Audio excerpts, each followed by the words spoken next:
Assalamualaikum warahmatullahi wabarakatuh. Kehidupan adalah hal yang selalu diikuti oleh kematian.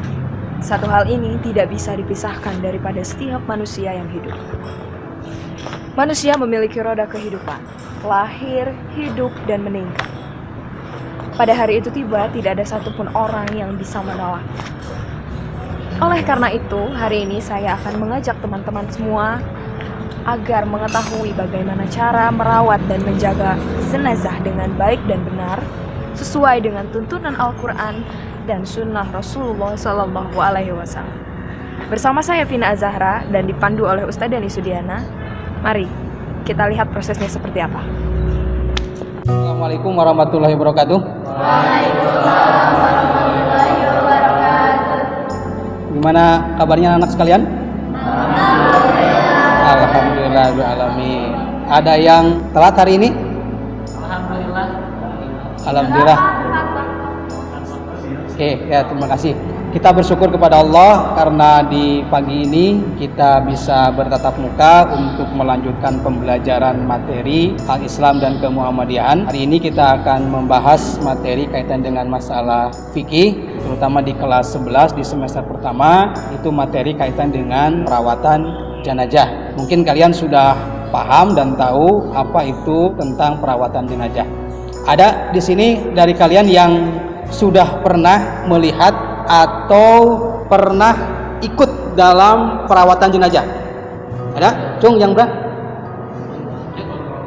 Menggali kuburan. Menggali kuburan. Hari ini kita akan mencoba untuk membahas bagaimana tata cara perawatan jenazah. Nah, itu diawali dengan hal-hal yang bisa menyebabkan kita tahu apa itu perawatan jenazah. Sebelum kita nanti membahas bagaimana merawat jenazah dari mulai memandikan, mengkafani, menyolatkan, tentunya kita harus tahu dulu bagaimana cara menangani ketika orang yang meninggal dunia. Yang paling penting ya.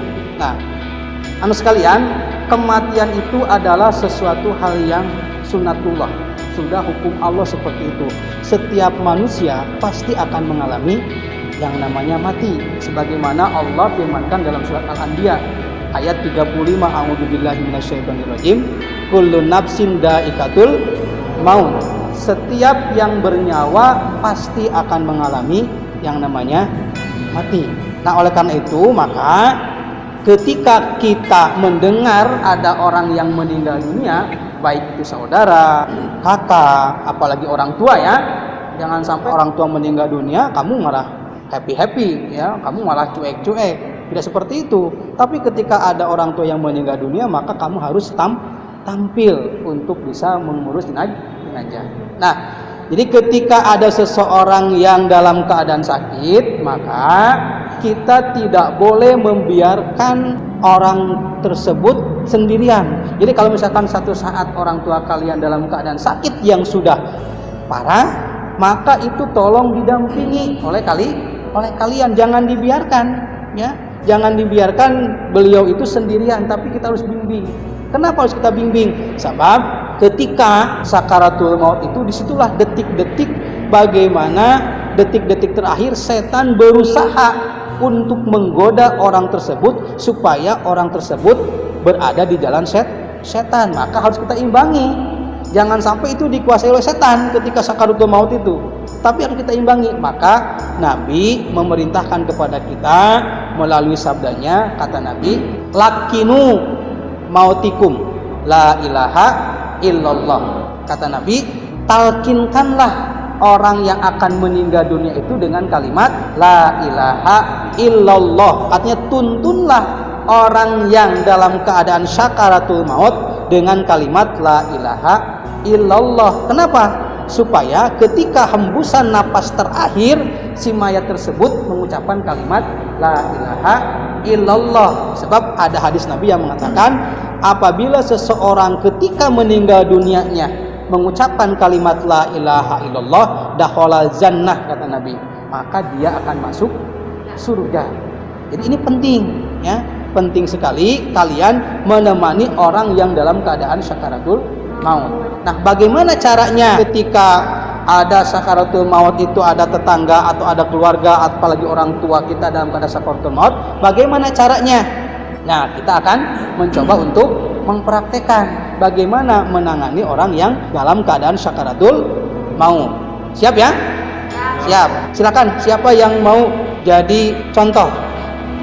Ya. Oke, silakan ke depan. Silakan kamu duduk, menghadap sana, harus ini. Nah. Ya. Jadi usahakan si mayat itu dihadapkan ke sebelah kiblat, jadi menghadap kiblat. Nah, ini diusahakan pakai bantal ya. Coba taruh dulu itu.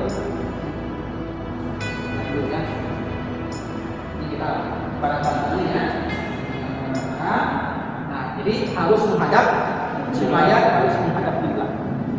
Nah, bagaimana cara mentalkinnya? Cara mentalkinnya adalah si kita itu berada di sebelah kanan si mayat, ya, artinya langsung ke telinganya, ya, langsung dengan kepalanya, ya, depan dulunya, ya, itu. Nah, ya, ini, ya, ini ya, kemudian, ya, ini ketika aku langsung berapa?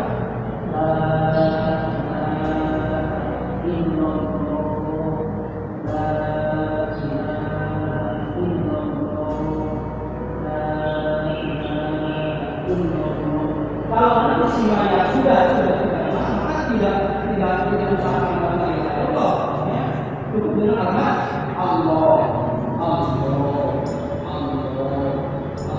Ini supaya kita yang memperbaiki takbir, ya, dan membaca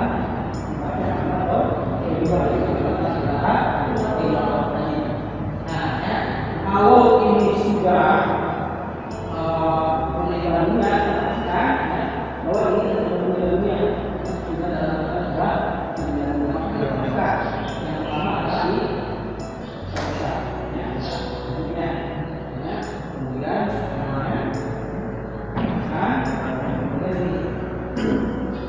biasanya kalau orang itu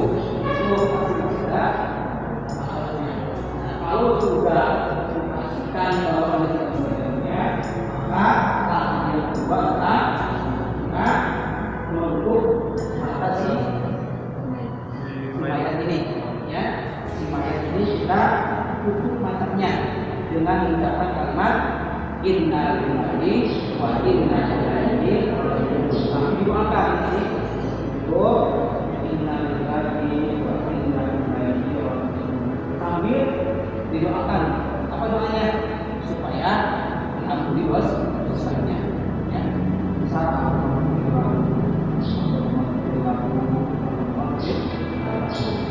Kemudian setelah kumpul, kemudian tangannya, ya, tangannya disedekahkan, ya, seperti mau sholat, kemudian kakinya, ya, dilapangkan, dan apabila mulutnya terbuka, maka ini tinggal lihat, ya. Lihat sampai tadi, ya, supaya ini mulutnya tertutup. Setelah itu baru ditutup dengan airnya madu.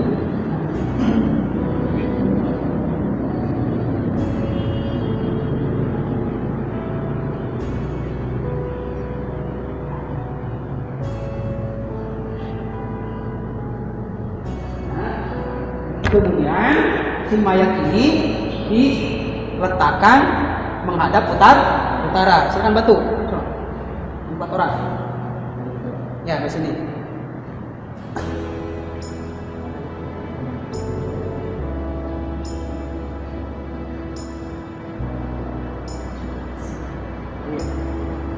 Kepalanya menghadap utara. Nah, dah.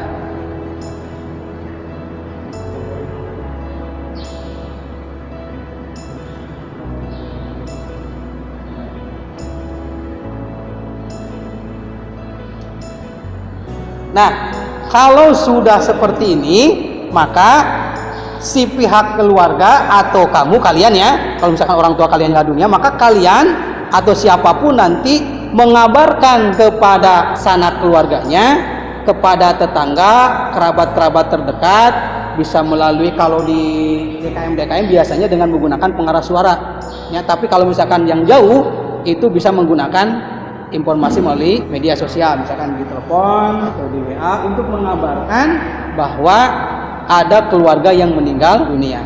Kalau ini sudah selesai, itu sudah dikabarkan dan sebagainya, baru nanti persiapan untuk memandikan jenazah. Sekalian, tadi kita telah belajar kaitan dengan materi bagaimana memandikan. Nah, kita akan coba untuk praktek secara langsung biar kalian lebih memahami bagaimana cara memandikan jenazah itu.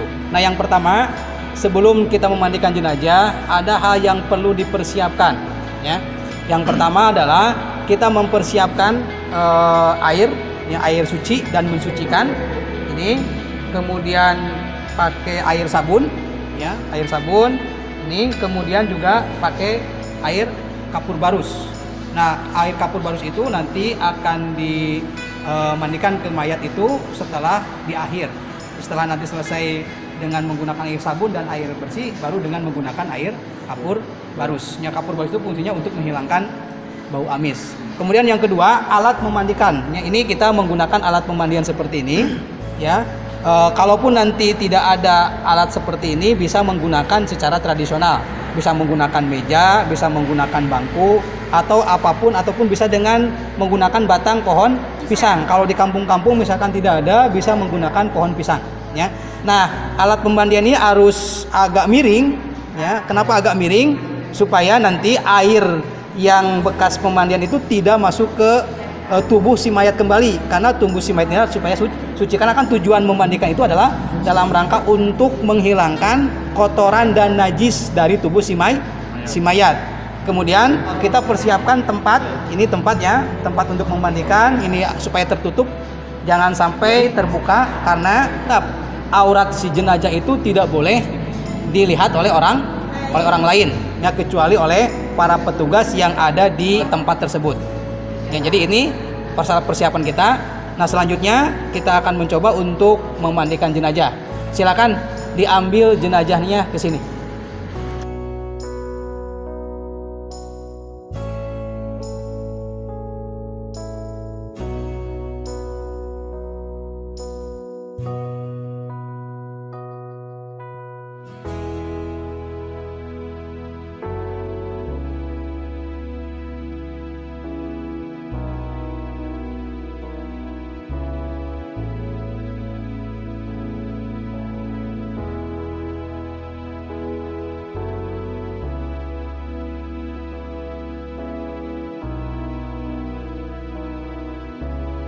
Apabila mayat belum dibuka bajunya, ya, maka langkah pertama adalah membuka bajunya dulu.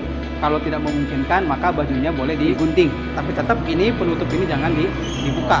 Kalau perempuan itu sampai dada menutupnya, tapi kalau laki-laki cukup sampai di sini. Yang penting auratnya tidak kelihatan. Kemudian langkah selanjutnya, apabila mayat sudah dibuka bajunya, maka sebelum dimandikan, periksa dulu bagian gigi dan kukunya atau jari tangannya. Kalau ada gigi palsu atau cincin, maka itu harus dilepaskan. Itu kalau memungkinkan, tapi kalau tidak memungkinkan, tidak usah dilepaskan. Jadi periksa dulu giginya, kalau ada yang gigi palsu bisa dibuka, maka buka. Kemudian mulai harangannya, kalau ada cincin itu dilepas, tapi kalau tidak bisa, biarkan saja cincinnya atau gigi palsunya tetap berada di tubuh si mayat tersebut. Kemudian selanjutnya kita akan memandikan jenazah ini. Silakan nanti tolong dibantu oleh 3 orang ya, 3 orang sini. Ayo 3 orang sini. Ya. Ini. Setelah gigi palsunya atau cincinnya dibuka, maka langkah selanjutnya adalah kita membersihkan kotoran yang ada di dalam perut si mayat dengan cara menekan perutnya. Kemudian makanya kita kenapa menggunakan sarung tangan, Karena ini untuk nanti menghilangkan kotoran-kotoran yang ada di sini. Silakan nanti airnya diambil.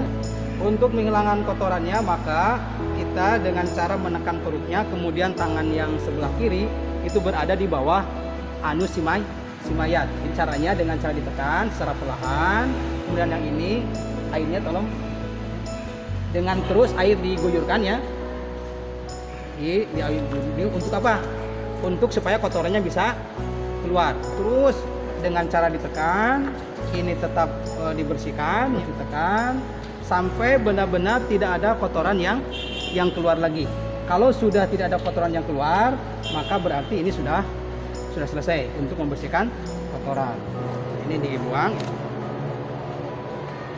Kemudian kita mulai untuk memandikan si mayat. Ini airnya.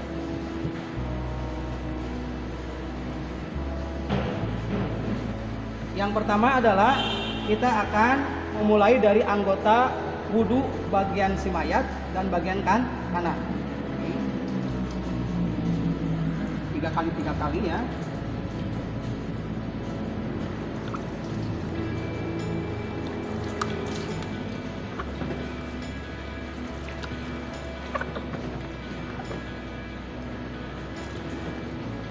Tetap sambil digosok-gosok ininya. Kemudian bagian tangannya, terus airnya dikucurkan.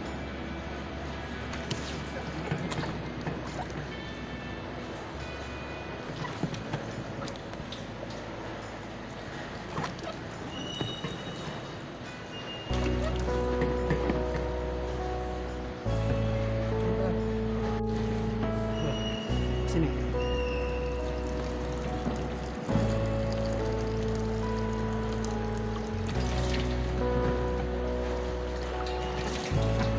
Ini sampai terus digosok-gosok banyak 3 kali.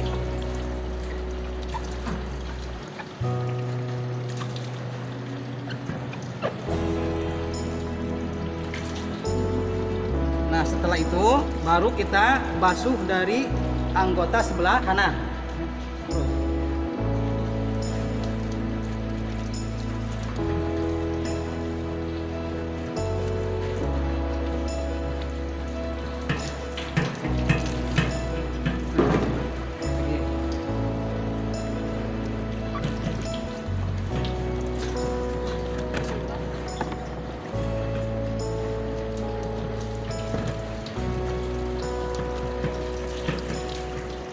Nah, setelah itu baru kita menggunakan air sabun.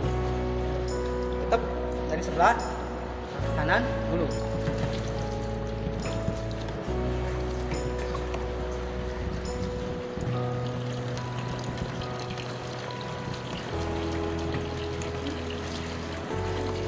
Nah, ini ya, balik.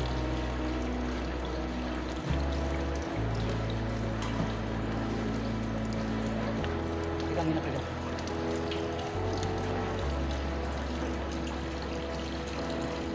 Terus kita ini terus sabun lagi. Ini.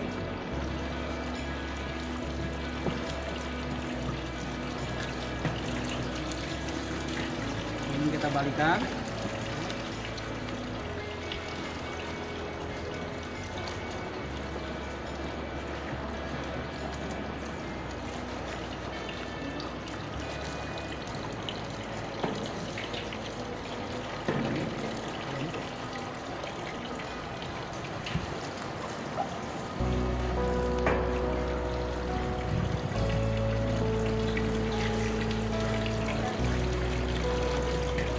Nah, terakhir itu bilasan dengan menggunakan air campur barut, sama tetap dari sebelah kanan.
Setelah selesai dengan bilasan GAI Kabul Barus sebanyak bilangan gasal 3, 5 atau 7 atau sesuai dengan apa yang diperlukan. Yang penting hitungannya harus gasal. Nah, setelah itu baru kita keringkan dengan menggunakan anduk. Di rambutnya kalau perempuan itu rambutnya kalau panjang dikepang 3, tapi kalau laki-laki itu dirapihkan dengan cara disisir. Kemudian ini di anduk. Ini kita angkat, kita keringkan dengan menggunakan anduk.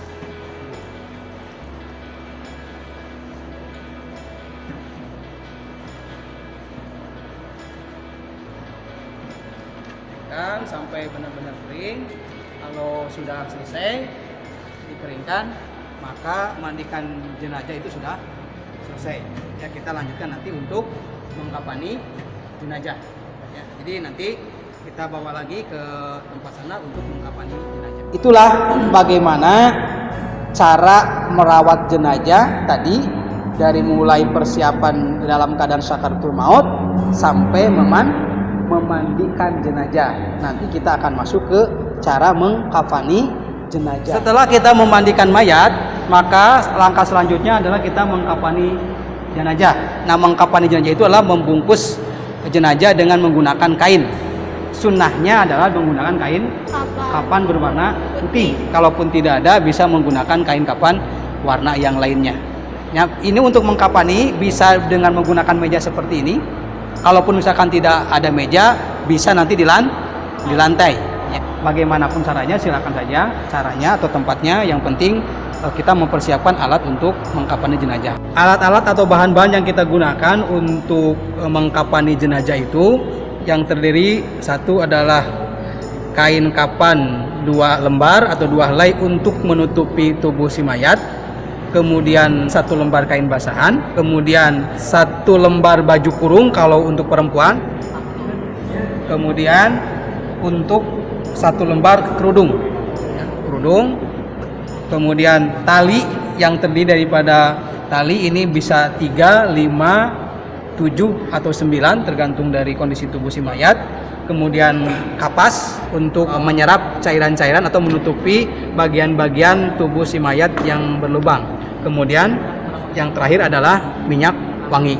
Setelah meja tersedia, maka untuk mengawalinya kita simpan di atas meja ini tali untuk mengikat jenazah satu persatu sesuai dengan ketentuan.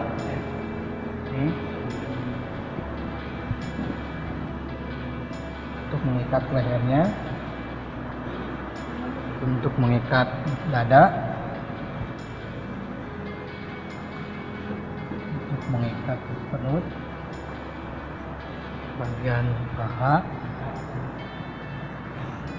pergelangan kaki, dan di atas kakinya. Kemudian kita simpan di atas tali-tali itu kain kafan 2 lapis untuk menutupi tubuh si mayat. Kemudian di atas kain 2 lapis itu kita letakkan kain basahan, 1 lembar kain basahan. Kemudian untuk jenazah perempuan kita tambahkan kerudung untuk menutupi kepalanya, dan 1 lembar baju kurung. Yang kita kafani adalah mayat laki-laki, sehingga untuk baju kurung dan kerudungnya kita tidak gunakan.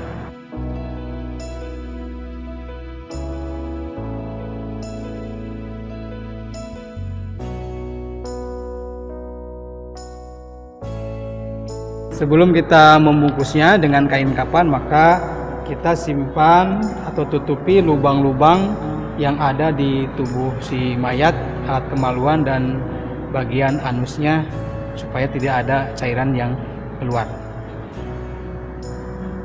Kemudian kita tutup dengan kain basahan. Itu ditarik.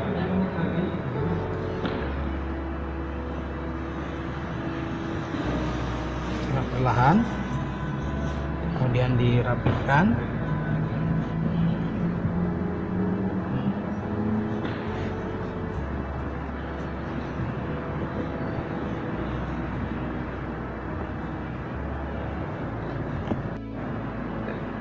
Kemudian kita tutup bagian mulut, kemudian mata, telinga, kemudian bagian tengahnya dan bagian-bagian sambungan tangan. Kemudian kita tutup si mayat dengan kain kafan 2 lapis dari arah kanan ke kiri. Rapihkan.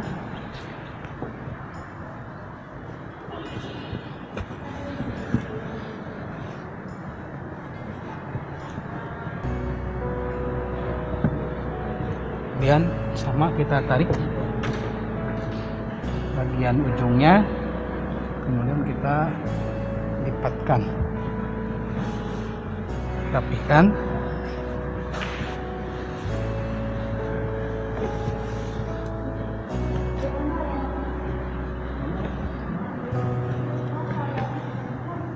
Kemudian kita ikat ujung bagian talinya sebelah kiri dengan menggunakan tali simpul, supaya nanti untuk mempermudah membuka ketika akan dimasukkan ke liang lahat.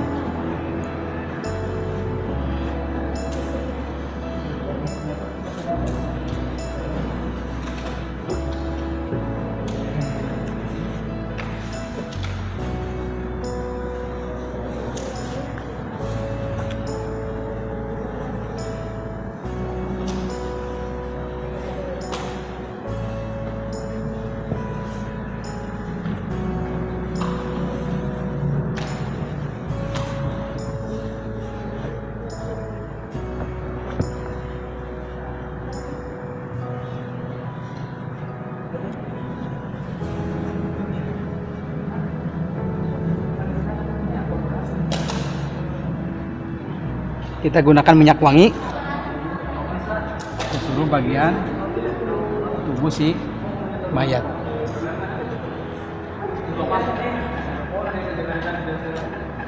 Kemudian kita tutup dengan menggunakan kain penutup. Jenazah kita tutup kembali dengan menggunakan kain. Oke, kalau sudah tahu, itu mungkin yang bisa Bapak sampaikan pada kesempatan ini untuk materi bagaimana merawat jenazah, dari mulai tadi persiapan ketika dia meninggal dunia, kemudian memandikan dan mengkafani. Mudah-mudahan ini jadi bahan pencerahan bagi kita semua dalam merawat jenazah, karena kewajiban kita sebagai seorang muslim harus ikut merawat jenazah. Sebab kata Nabi, orang yang ikut di dalam mengantarkan jenazah, mengantarkan di sini artinya bukan hanya mengantarkan ke kuburan ya, tapi dia memandikan, mengkafani, menyolatkan dan menguburkan, maka bagi dia pahalanya 2 qirot. Kata Nabi. Ada para sahabat yang bertanya, ya Rasulullah, 2 qirot itu apa? Sebesar 2 bukit. Jadi pahalanya sangat besar bagi orang yang bisa merawat jenazah dari awal sampai akhir. Maka ini penting untuk disampaikan, untuk dipelajari kepada kalian, supaya nanti kalian di masyarakat kalau sudah lulus sekolah atau sekarang pun bisa mengaplikasikan dalam kehidupan sehari-hari. Jika ketika ada yang meninggal dunia, tidak lagi menuduh orang, tapi kalian tampillah, biar saya yang mengurus jenazahnya ya. Tapi ingat, jangan meminta imbalan, kita niatkan lillahi ta'ala ya. Jangan menginginkan imbalan sesuatu yang diamplopan. Kalaupun dikasih, ya terima saja, tapi kita jangan mengharap demikian, karena kita adalah niatkan lillahi ta'ala. Itu mungkin anak sekalian untuk materi hari ini. Mudah-mudahan sekali lagi kita bisa mengaplikasikan dalam kehidupan sehari-hari, dan mudah-mudahan kalian bisa memahami materi yang kita sampaikan. Terima kasih. Assalamualaikum warahmatullahi wabarakatuh. Waalaikumsalam warahmatullahi wabarakatuh.